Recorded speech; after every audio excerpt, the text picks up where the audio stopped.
mana bu yerda bitta lokomotiv deyiladi, ya'ni poyezdning boshi. Lokomotivning uzunligi qancha ekan? 18 metr ekan. Vagon uzunligi qancha ekan? 2 metr.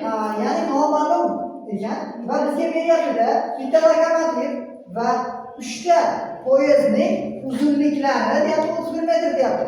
Va bundan tashqari mana bu yerda har bir poyezdni bayrak bunaqa ulagan kerak bo'ladigan simlar bor.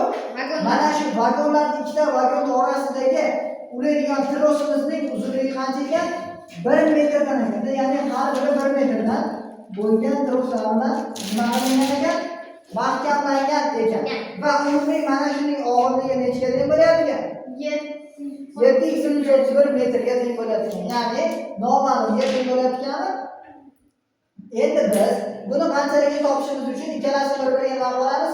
Tenglab olishimiz kerak bo'ladi. Qanaqa qilib tenglasak bo'ladi? Ya'ni bu yerda 18 metr.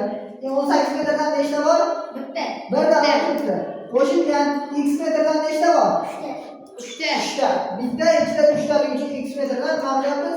Ko'paytirib 3 qilyapmiz va nimasi kerak bo'lyapti bizga? Minus nima kerak bo'ladi bunga? Vagonning orasidagi masofalarimiz nechadan bo'lyapti?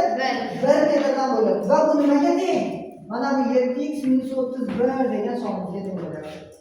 Endi nima qilamiz deydigan bo'lsak, hisoblayveramiz. 18 ga 3 ni qo'shsam necha bo'ladi? 21. Demak, 3 x qo'shilgan 21 teng bo'lib qolyapti-da, 7x minus nechaga? 31 ga. Demak, 31 ni bu tomonga, 3x ni bu tomonga o'tkazib yuboradigan bo'lsam, 31 minus 21 teng bo'lib qolyapti 7x minus 3x ga.